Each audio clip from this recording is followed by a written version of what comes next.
자, 예? 그러면은 1시간 더 말씀을 나누는데 이번에는 집에 가서 소소하게 다 읽으시고 6페이지 면박과 신부의 아름다움 그 부분을 1시간 동안 간략하게 해서 이제 요약을 해서 나는 말씀을 마칠 거예요. 자료 6페이지를 봅니다. 셈종 문화에서 처녀가 나들이를 할 때는 반드시 면박으로 얼굴을 가려서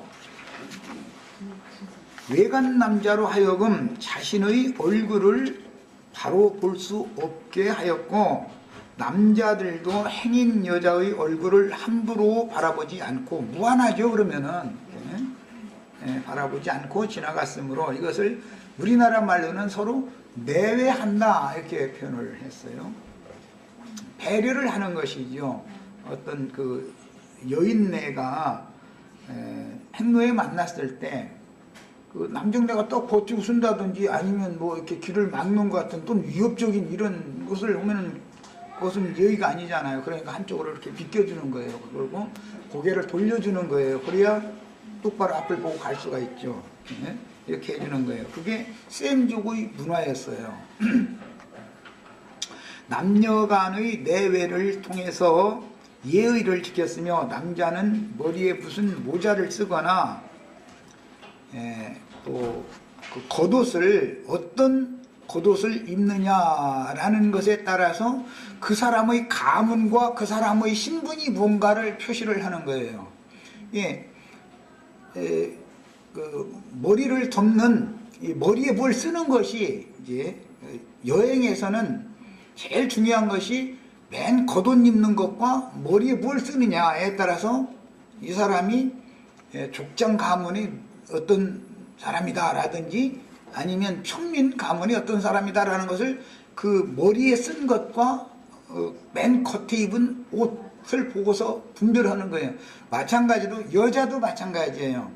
그 머리를 뭘 썼느냐, 그 다음에 옷을 무엇을 입었느냐에 따라서 이 사람이 뭐 공주님이다 아니면 평민이다 뭐 이런 어떤 신분이 딱 드러나는 거예요. 그리고 귀한 집 이제 그 따님들은 절대로 혼자 출입을 시키지를 않죠. 집안에서 말하자면 옛날 그 셈족은 가족 잃는다고 하는 말이 오늘날로 말하자면 맞은 거죠. 함부로 절대로 밖에 못 나가게 해요. 적어도 오래비가 있으면 오래비가 그 길을 안내하고 보고 어디까지 간다 하면 갔다 와야 된다. 꼭 그 본인이 가야 된다면은 그렇게 가는 거예요. 아니면 집안의 종들을 장정들을 딸려 보내는 거예요. 절대 처녀를 혼자 밖으로 내보내는 법이 없었어요. 그게 그 셈족의 문화다 이거예요. 이제 이런 것을 아셔야 돼 기본적으로. 그 다음에 모자와 옷은 남녀 간의 그 가문 혹은 자신의 신분에 대한 표시가 되었습니다. 뒤에 이제 38장 장세기 보면 과부의 옷을 면박을 벗고 과부의 옷을 취해 입었다 이런 말이 나오죠. 여자가 어떤 옷을 입으면 그 사람이 신분이 처녀인지 여염집의 어떤 안악인지 그 다음엔 홀로 된 여자인지 이런 것을 드러내는 거예요. 이제 대부분 창녀들은 면박을 쓰지를 않죠. 자기 얼굴을 자랑해서 드러내야 되니까 이제 그것이 차이예요. 그래서 처녀는 면박을 시부모님의 허락이 없으면 절대 벗으면 안 되는 거예요. 그리고 면박이라는 건 자기 손으로 절대 벗는 게 아니에요. 거기에는 이제 들러리라는 게 있어요. 신부를 시집 보낼 때 절대 그 족장 가문에서는 홀로 보내는 일이 없기 때문에 비자라고 하는 여종들 몇 딸리고 그 다음에 그 여종들을 총 지휘해 가지고 그 여자가 시집을 가서 안살림을 이제 앞으로 맡아서 해야 되니까 안살림을 대신 해주는 유모를 딸려 보내는 거예요. 그것이 히브리인들이 셈족들의 문화예요 이것이. 그러니까 지금 리브가도 혼자 오는 게 아니에요. 사실은 그 유모와 그를 수종들 들러리라고 흔히 말하는 비자들 여종들을 딸려 보내는 거예요. 이제 상황이 지금 그런 것을 이해를 하셔야 되겠어요. 리브가는 이제 신랑을 만나기 위해 면박을 써서 얼굴을 가렸는데 이런 행동은 정결한 처녀의 염치와 정절을 나타내는 행동이었다. 쌤족은 당연히 그래야 되는 거예요. 예. 얼굴을 처녀가 이렇게 딱 드러낸다, 화장품을 진하게 바르고 얼굴을 딱 드러낸다 그러면 그것은 사람들은 창녀로 취급을 해요. 예. 그래서 앞으로 이제 조금 더 나가면은 야곱의 딸 디나라는 그 여자가 허락 없이 오라비들의 보호도 없이 혼자 나갔다가 강간당하는 사건이 있죠. 거기 보면 우리 누이를 창녀같이 대우함이 옳으니까 이런 말이 나와요. 거기 그런 뜻인 거예요. 그것은 리브가가 방자에 행했다 이거예요. 부모님의 허락 없이 디나가 부모님의 허락도 없이 그 셈족들 세겜 족속들을 그냥 구경 삼아서 그냥 나간 거예요. 그랬다가 그런 난리가 났었던 거예요. 예. 셈족은 절대 처녀의 몸으로 외부 출입을 절대 혼자 하는 일이 없어요. 적어도 건장한 그 종들 딸려보내거나 반드시 대부분은 오라비가 호의를 하죠. 그래가지고 볼 일 있으면 갔다 오는 거예요. 거기까지. 이게 늘 그 셈족의 문화예요. 이런 이제 기본 그들의 생활을 알아야 돼요. 그런데 뭐 좀 그렇지만은 안 할 소리지만 뭐 신학했다고 자랑하는 사람들 신학교 가서 뭘 배웠는지는 몰라도 그냥 쓸데없는 소리만 해서 뭘 성경에 관한 어떤 기초 지식을 배워가지고 와야 바르게 신학을 해가지고 와야 이게 사람들을 만나서 가르칠 수 있는데 마땅히 가르칠 건 안 가르치고 쓸데없는 것만 이게 가르치니까 사람들이 엉뚱해지는 거잖아요. 그 다음에 이처럼 면박으로 얼굴을 가린다라는 것은 처녀의 염치와 정절을 나타내는 행동이었어요. 아주 순결한 처녀라는 것을 보여주는 거예요. 그럼 이게 그 사람은 그렇다 해서 깜깜하게 가리는 게 아니에요. 면박 이렇게 엷은 그 천으로 했기 때문에 본인은 앞을 볼 수 있게 이렇게 하고서 다니는 것이죠. 밖에서는 안 보이지만 그 사람의 얼굴이 본인은 밖에 그 길이 이제 보이는 것이죠. 이렇게 만들어 가지고 쓰는 거죠. 그래서 신부를 영접한 신랑에 의하여 인도를 받아 본가에 이른 후 시부모님께 인사를 올리면 그때 들러리가 주로 이제 유모가 그걸 벗겨주는 거죠. 면박을 벗겨주고 시부모님 앞에 인사를 드리는 거예요. 그게 인사를 드린다라는 말은 얼굴을 그 부모님에게 보여준다 그 말인 거예요. 시댁에 가서 인사를 드린다라는 거는. 그 다음에 다시 면박을 쓰고 신방에 들어가도 면박 쓰고 있는 거예요. 머리도 이렇게 무거운 머리 그냥 하고 막 치장해서 얼마나 이쁘게 했겠어요. 이제 신부니까 막 핀도 있는 핀 없는 핀 막 사방에다 막 너덜너덜하게 막 하고 아름답게 얼굴 이제 했죠. 그러면 그 시간이 되면 신방에 그 부모님의 허락을 받아야 신랑이라고 지신부라 해가지고 막 안 부르고 지방에 들어가는 게 아니에요. 절대로. 딱 시간이 차가지고 잔치 손님들 다 영접해서 보내고 나서 그 시부모님이 이제 자기 이제 본가의 부모님이 이제는 네 방으로 들어가라 허락을 받으면 신랑이 그때 다 들어오는 거예요. 그런데 그때까지 신부는 이러고 앉았는 거예요. 이제 신랑 들어올 때까지 이러고. 그런데 그 신부 방에는 그 유모나 여종들이나 들랑거릴 수 있지 어떤 외간 남자라든지 그 집에 종놈들이라든지 만약에 종놈들이 신부방에 들어갔다면 그건 큰 큰일 나는 것이죠. 아주 그렇게 엄격했어요. 남녀 간에 이 내외를 하는 것이 아주 엄격했어요. 이제 시부모님께 인사를 올리고 그 다음에 신방에 들기까지 면박을 스스로 벗을 수가 없었다. 면박을 스스로 벗는다라는 것은 창녀라는 뜻이다. 그래서 염치와 정절이 없는 여자라고 판단을 받는 거예요. 리브가가 아니었지. 디나가 면박을 안 쓰고 밖으로 지멋대로 간 거예요. 그래서 창녀같이 대우를 당한 거예요. 그래서 이런 이치를 알아야 돼. 허락이 없이는 절대로 면박을 벗지 못한다. 부모님이 우리 며느리 먼 길에 오느라고 얼마나 더 고생이 많았니 해가면서 이제 절을 시키죠. 인사를 시킬 때 들러리가 와서 말하자면 이제 유모가 대부분 해주는 거죠. 면박을 딱 벗기고 얼굴을 이렇게 시부모님에게 손 잡히는 것이죠. 그때사 얼굴을 이제 배드리는 거예요. 그러면 뭐 건강하게 생겼는지. 제일 첫째는 이제 자기 며느리가 이제 후손을 놔줘야 되니까 뭐 딱 얼굴 모습 보면은 풍채 같은 거 보면은 건강하구나 모든 게 이제 이런 걸 건강을 제일 먼저 보죠. 그 다음에 혼인 예식이 끝나고 신랑이 신방에 들면 신랑이 벗겨주고 그때 머리를 이렇게 장식한 머리를 제거해주고 그 다음에 이렇게 이제 곧 잠자리에 들어야 되니까 잠자는데 편하게 할 수 있도록 머리를 이렇게 말아서 위쪽으로 이렇게 해가지고 딱 비녀라고 이렇게 뒤에다 꽂고 핀 같은 걸로 꽂아놓으면 잠자리 이렇게 베고 자기가 어렵죠. 그러니까 이것을 말아 올려서 위쪽에다가 해서 이걸 딱 묶어주는 것이죠. 오늘날로 말하자면 이렇게 핀을 꽂아서 이렇게 정리를 해주는 것이지만 이런 걸 보고 머리를 올려준다 그렇게 말을 해요. 그러니까 처녀가 스스로 머리를 이렇게 올리고 이렇게 하면 절대 못한다. 그러면 뭐 취급당한다고요? 창녀 취급당하는 거예요. 나는 남자를 안다. 남자를 아는 사람은 머리를 올리는 것이고 처녀는 머리를 내리는 거기 때문에 그게 규례예요. 그 쌤족은 머리 모습을 보면 저게 과부인지 창녀인지 여영집 규수인지 이런 것을 구분을 탁 하는 거예요.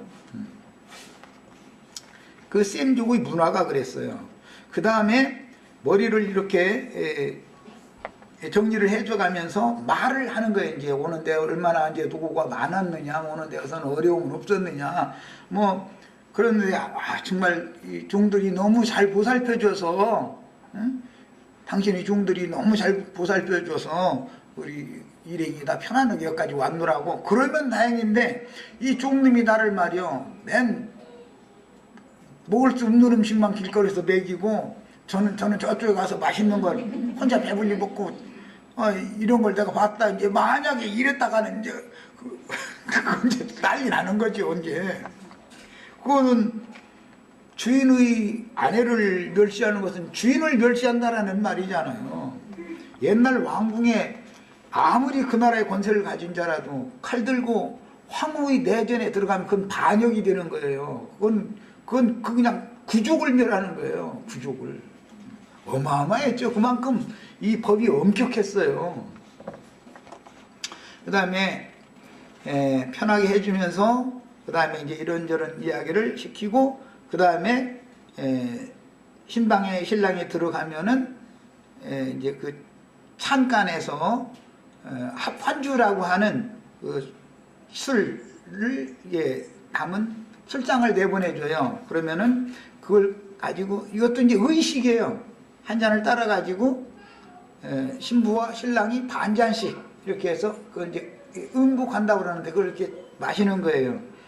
약간 이제 술 기운이 있는 상태에서 편안하게 이제 잠을 자게 하느라고 이제 그런 거예요. 그런데 이것을 합환주다 그래요. 이것은 신랑과 신부가 합방을 하는 일을 돕는 술이다 그런 뜻이에요. 합환주라고 그래요.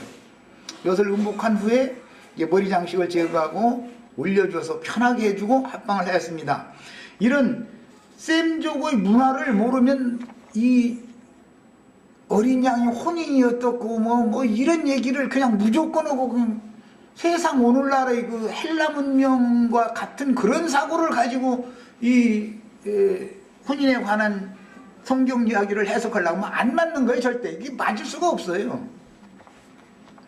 그 다음에 사람이 하나님 앞에서 가장 큰 능력을 받을 때는 긴 머리로 자신의 머리를 덮을 때인데 사사기 13장 5절 16장 17절 사이에 보면은 삼손이 머리를 계속 기르고 있을 때는 능력이 나왔죠. 그런데 머리를 자르고 나니까는 힘이 쏙 빠져버렸다 이렇게 됐어요. 이게 다 뭐냐, 내 위에 하나님이 계시다라고 하는 믿음을 가지고 주님께서 나의 머리가 되어주셔야 된다라고 하는 하나님의 종에게는 하나님이 능력으로 그와 함께 할 수 있어요. 그러나 지가 머리가 되어져 가지고 교만방자하게 행하려고 그러면 그에게 하나님 능력을 주시지 않기 때문에 아무 힘이 없는 거예요. 이게 상징이에요. 자, 이런 문제 때문에 고린도전서 11장에 보면 여자가 머리를 길러라, 머리를 덮어라, 뭐 이제 막 이제 이런 얘기가 나와요. 그러면 고린도전서 11장을 이렇게 읽으면 이게 뭔 소린지 말이요. 그러다 보니까 이제 천주교는 다 넋을 씌우잖아요. 지금 이렇게 머리 덮으라겠다고. 형제 이제 이런 데 가면은 아주 이 자매님들은 이거 한 장씩 꼭 사야 돼. 시장에 가서 이거. 그래가지고 이거 덮어 써야 돼. 그렇지 않고서 교회 모임에 왔다면 그거 큰일 나는 거거든요. 그게 다 율법대로 그걸 하는 것이죠. 문자대로 해서 그래서. 그런데 그것은 의미가 있다. 나시린의 규정과 관련이 되는 말이기 때문에 나시린이라는 것은 포도나무에서 난 것을 입에 절대 대면 안 되고 머리에 삭도를 절대 대면 안 되는 거예요. 자기가 서원을 한 기간 동안 나는 하나님을 오늘부터 한 주간 동안 아니면 한 주간 열흘이면 열흘 동안 주님을 위해서 전적으로 나의 시간 나의 삶 모든 것을 바쳐드리겠습니다 하고 서원을 하면 그 기간 동안에는 절대 이 머리를 자르지 않는 거예요. 그리고 이제 남자들 같으면은 수염도 그냥 정리를 않고 그냥 놔두는 거예요. 그러면 이제 나도 이제 오늘은 매일 아침에 남자들은 참 귀찮지만 이거 안 잘라서 며칠만 지나면은 막 흠상도져 지어버리죠 사람이. 완전히 무슨 깡패 속으로 있는 사람 같고 도적놈 같고. 그런데 그 금식 기간은 서원한 기간은 수염을 절대 자르면 안 됐었어요. 머리가 칼대면 안 되는 거예요. 이것이 이제 나시린의 법이다 그래요.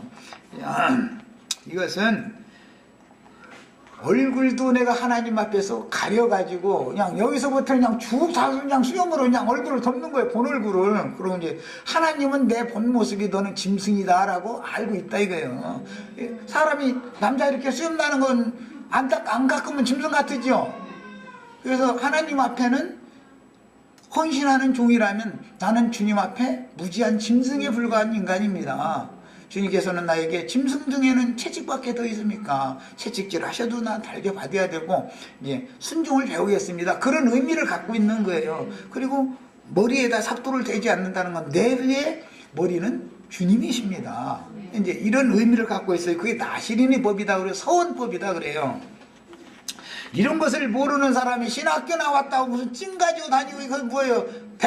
머리 박박 깎았다 수염 날마다 정리해가지고서 지 얼굴 자랑하고 다닌다 그 말이잖아요. 명함을 내민다는 게 뭐예요? 얼굴 자랑하는 거잖아 지금. 목사 찡 내밀고 뭐 인사하고 악수청하면 뭐예요 지금. 나는 나시린이 아니고 그냥 나 하고픈 대로 하는 놈이다 그거 말이야 사실은 그게. 그런데 목사들이 이런 것도 몰라가지고서 말이에요. 목사 노릇 한다 하고 앉았으니 참 답답하지요.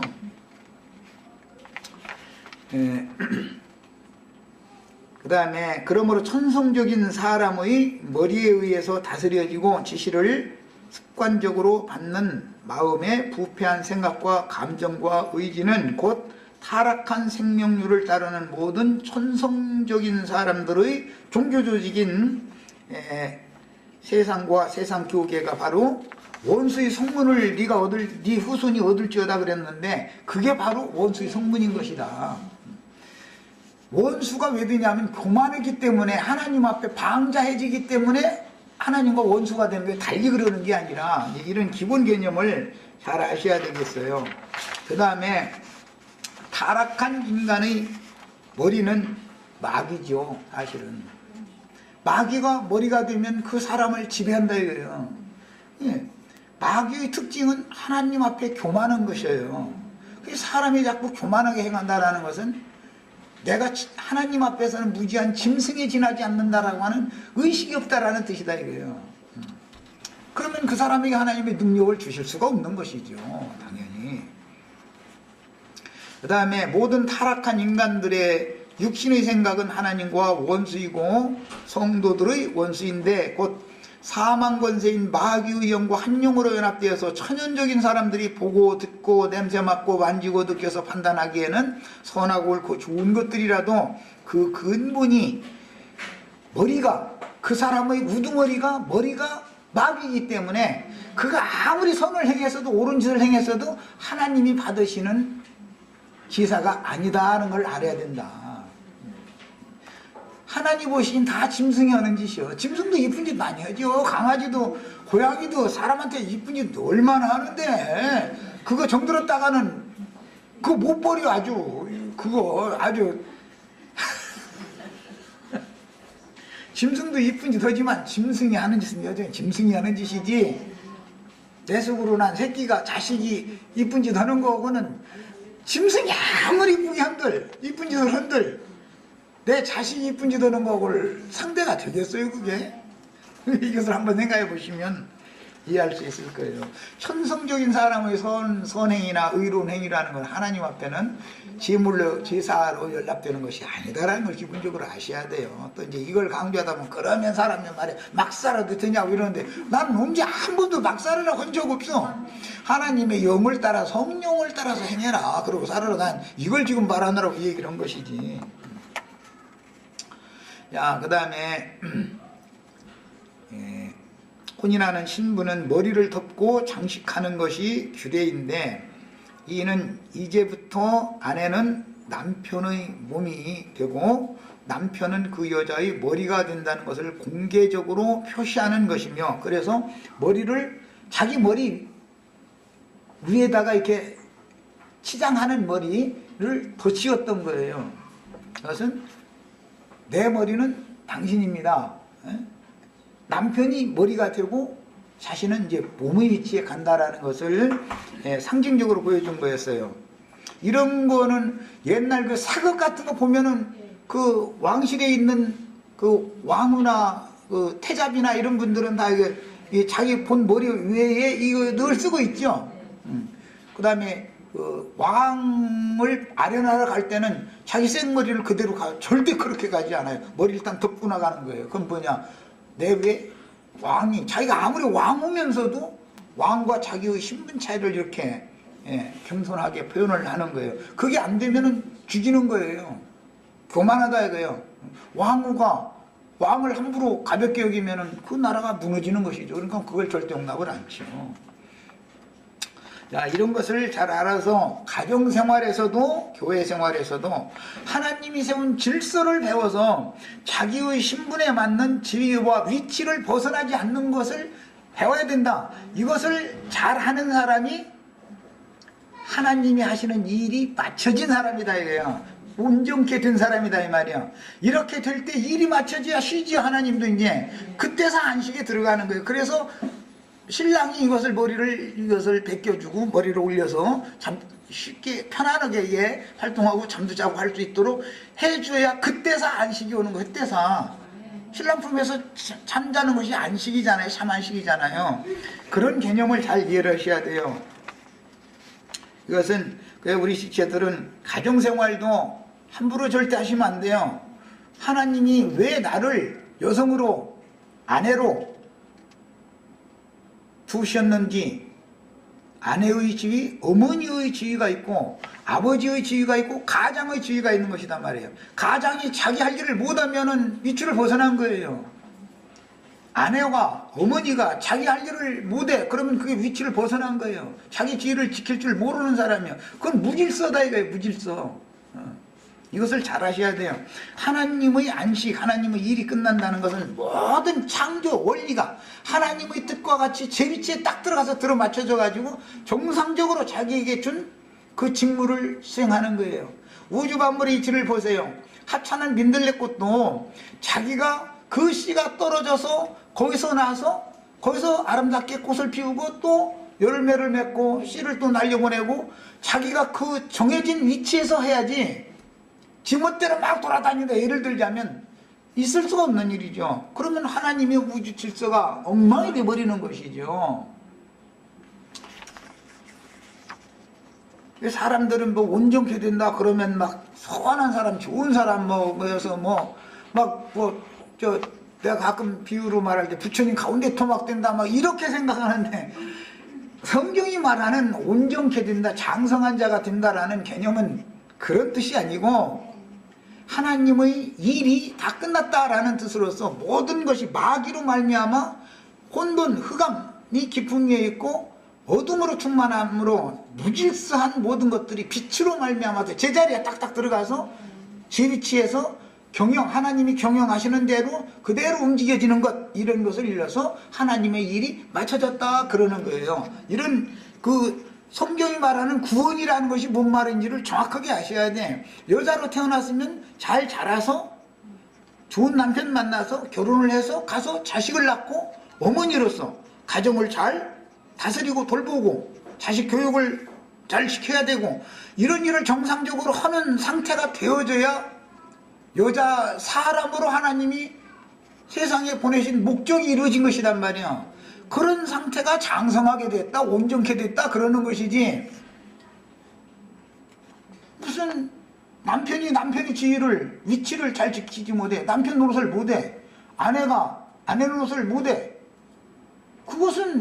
그가 무슨 아무리 많이 배웠고 뭐가 똑똑하고 다 소용없는 소리야. 그거는 하나님의 나라에서는 안 맞는 말이요. 그게 이런 이치를 잘 아셔야 되겠어요. 그가 아무리 인간적으로 선한 사람이고 겸손하고 뭐 사람 준 사람이고 별거 다 해도 그것이 구원이 아니에요. 이것을 아셔야 돼.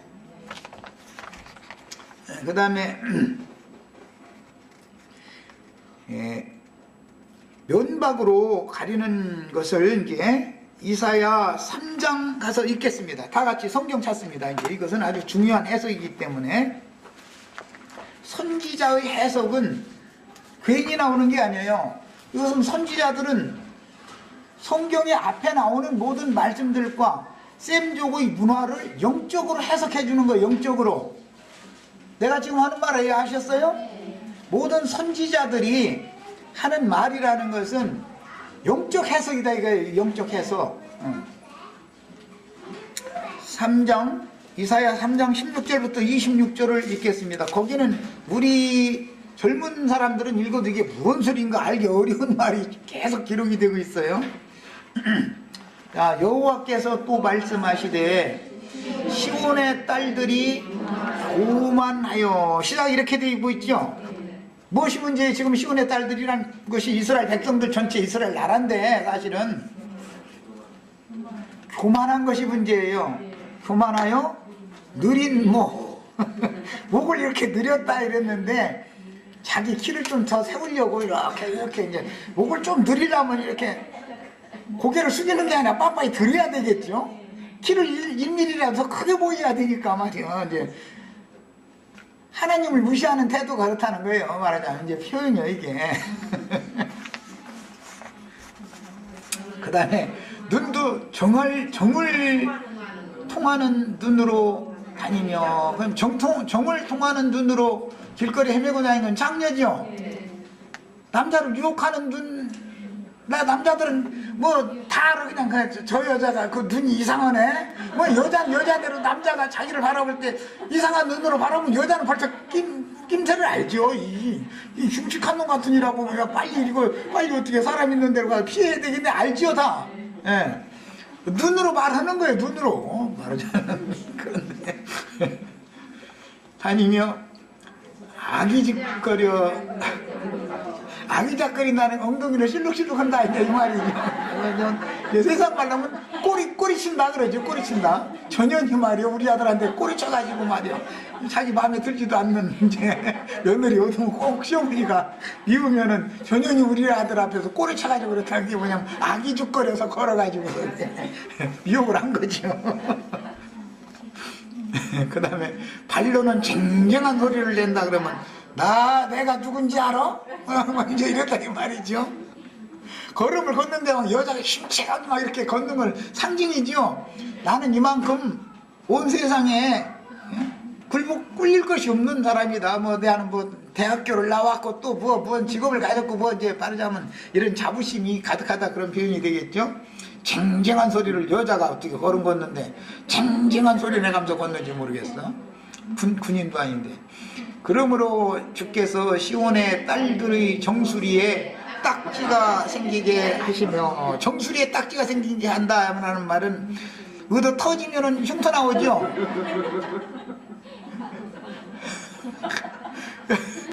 정수리를 하나님이 쳐버려가지고 왜 이걸 왜 안 덮었냐 이 말이에요. 사실은 여자인데 겸손하게 머리를 덮어야 되는데, 그러니까 이가 거기서 한 방에 쥐어 박은 거죠. 하나님 그랬더니 여기가 이제 딱지 생긴 거예요, 말하자면. 참 표현들이 너무 놀라워.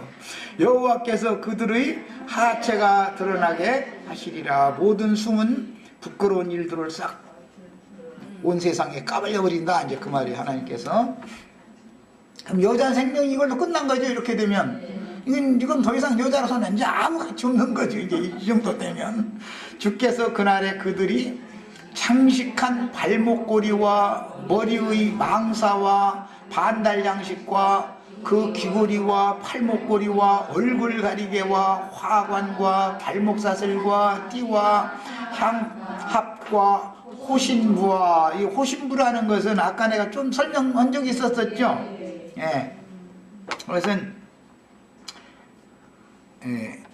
내 조상 대대로 믿던 하나님께서 나의 모든 평생에 나의 신상을, 이 신체를 다 지켜주신다, 이제 그런 부족을 이게 지니고 다녔어요. 이제 그것은 믿음의 표를 가지고 다니는 것이죠. 이제 상징이죠. 호신부와 반지와 코골이와 예복과 겉옷과 목도리와 손주머니와 손거울과 세마포옷과 머리수건과 너울을 제하시리니, 여기 머리수건 다음에 너울 이야기가 나왔는데 이것이 면박이라는 말이에요. 면박.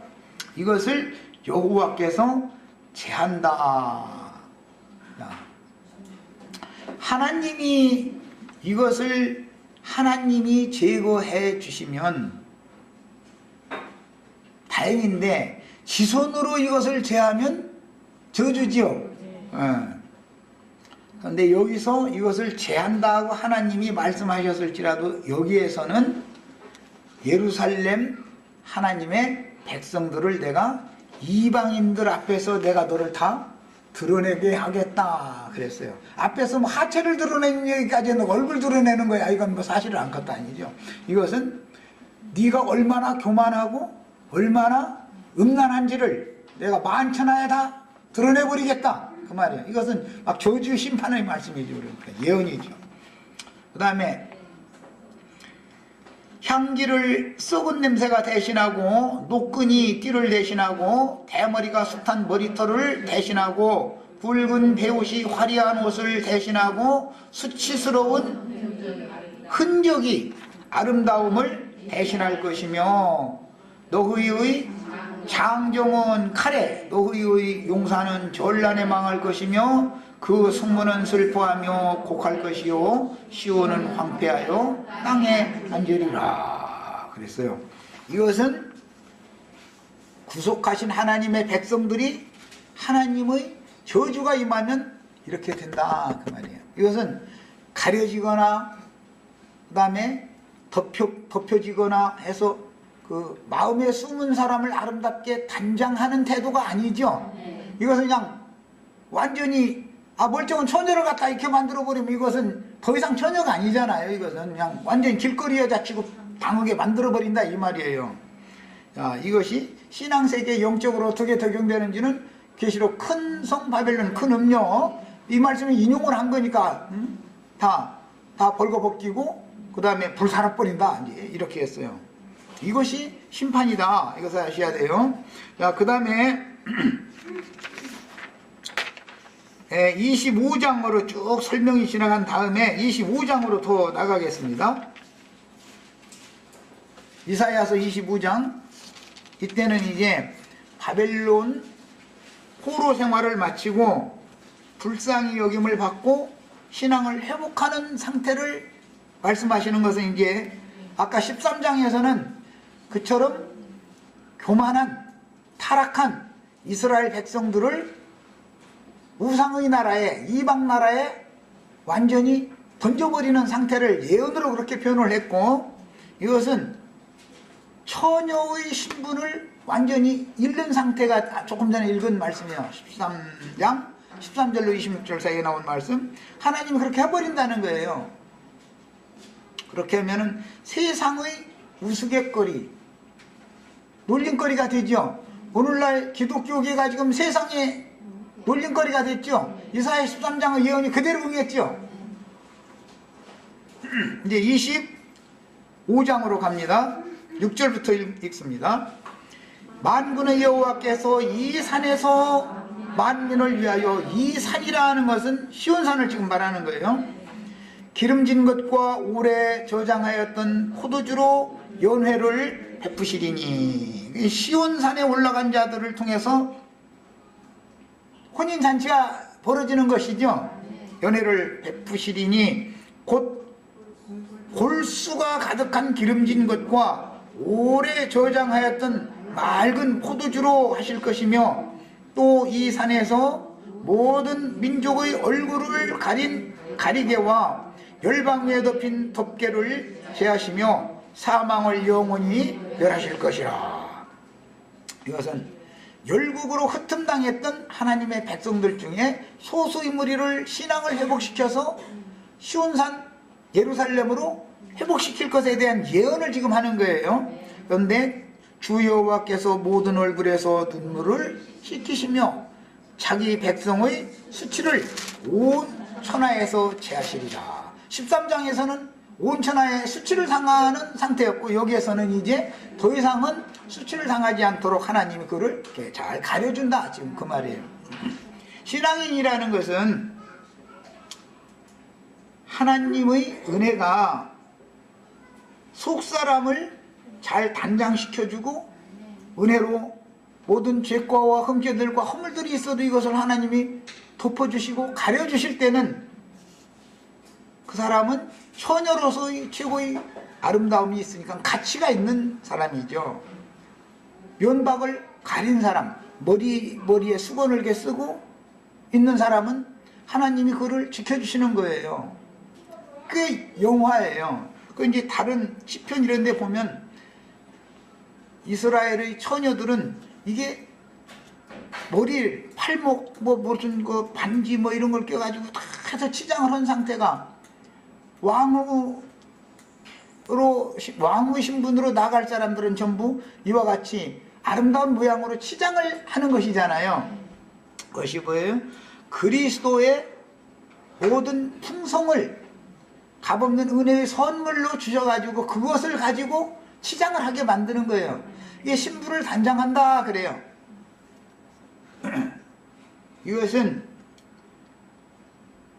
친정에서 가지고 오는 것이 아니고, 이런 모든 치장품은 친정집으로 종을 보내서 아브라함 집에서 금, 은, 모든 의복, 모든 반지, 팔걸이, 모든 것들, 코걸이 전부 다 아브라함 집에서 보낸 것이죠. 그걸로 치장을 하고 시집을 오는 거예요. 그런데 아브라함 집에서 보낸 것은 은은하니 산뜻한 맛이 안 나. 그러면 노란에도 아주 샛노란 금으로 매기칠한 금인데, 그 사실은 그걸 해가지고 번쩍번쩍 오게 하고 오면 그것이 더 좋다 해가지고 친정에서 좋은 걸 가지고서 시장을 해가지고 오면은 이사야 13장 말씀이 응하는 것이고, 그렇게 방자 행했던 것을 70년 동안 이방 사람들에게 가서 완전히 까발려지고 놀림거리가 되고 몽둥이질을 당하고 이런 식으로 혹독하게 철장으로 다스린다 이제 그러는데, 그런 다스림을 받다가 몽둥이 찜질을 당하면서 내가 멍에매기에 익숙하지 못한 송아지에 지나지, 난 짐승에 지나지 않습니다. 그런데 송아지는 제물로 드려지는 제물 중에 가장 큰 제물이 되는 거죠. 특징이 뭐냐면 멍에를 메고 고랑을 곧게 이렇게 갈 수 있는 그런 일 잘하는 송아지로 만드느라고 사실 그렇게 한 건데, 그것을 깨달아야 울면서 돌아오는 거다 이거예요. 25장 말씀에 덮개를 열방 위에 덮였던 그 덮개는 지하고 사망을 영원히 멸하심으로 그 수치를 그 모든 눈물에서는 눈물을 짓고 수치를 제거해 주신다. 그것은 신앙을 회복시켜 주신다 그 말이에요. 이제 조금만 더 이제 언급을 하자면, 주님이 다시 이제 신랑으로 다시 오시면 그리스도의 심판대를 배설하신 다음에 정결한 처녀는 장가를 드시고 신부로 취하시고, 음행의 흔적이 있는 여자는 죽이지는 않아도 바깥 어두운데 쫓겨나서 슬피 울며 이를 갈미 있으리라, 이렇게 표현을 했어요. 굉장히 어려운 말이에요. 이것은 예수님이 이 땅에 오셨을 때 유대교 지도자들에게 지옥 판결을 내리신 다음에 주 예수, 그분의 이름으로, 주의 이름으로 오시는 이여 할 때까지 너희가 다시 나를 보지 못하리라. 그럼 주의 이름으로 오시는 이여 할 때가 되면 또 보는 때가 다시 볼 수도 있겠지. 이제 누구는 다 그걸 보느냐? 그건 아니다. 바벨론에 쫓겨난 사람들이 다 돌아오는 게 아닌 거예요. 대부분은 거기에 남고 아주 소수만 돌아오는 거예요. 아주 소수만 회복이 되는 거예요. 아주 쫓겨났다 해서 아주 죽이는 건 아니에요. 뉘우치고 돌아서라 라는 징벌을 썼을 뿐이에요. 그런데 예수님을 죽일 때 빌라도에게 그 피를 우리와 우리의 자손들에게 돌리소서 그랬어요. 그때 당시 단수의 자손에게만 돌렸다면 그때 그 단대에서 저주가 끝났을 거예요. 그런데 대대로 자손들에게 돌려서 예루살렘을 하나님이 심판하시고 이스라엘 나라를 멸망시켰는데, 그 후손들이 대대로 열방에, 유럽에, 미국까지, 아시아까지 온 천하에 다 흩음을 당해서 2000여 년이 차기까지 세상에 남겨져서 주님의 피로 사신 교회 안에 들어와서 영적인 하나님의 자녀로서 영광을 누리지를 못해요. 주님은 세상을 다스리게 하실 때 자기 백성들을 징벌을 해야 되니까 철장 권세를 맡은 어떤 세상의 군왕들을 통해서 계속해서 후려치는 거예요. 제일 대표적인 것이 히틀러예요. 히틀러. 잘 아시죠? 유대인들 어떻게 다뤘는지. 하나님은 자기 백성을 호락호락하게 다루시지 않는다. 이방 사람들보다도 훨씬 더 힘들게 다뤄버려요. 그것은 뭐예요? 사실은 다른 편에서 보면 나는 내 백성을 사랑한다라는 증거다 이거예요. 이것을 알아야 돼요. 교회 시대 전 기간 동안은, 이방인들이 구원을 얻게 하는 기간 동안은 주님의 피를 흘렸고 사도들의 피를 흘린 자들을 바깥 어둠에 내 던져가지고 슬피 울며 이를 갈게 그렇게 하셨어요. 철장 권세로 후려치게 만들었어요. 몽둥이 찜질을 하는 거예요.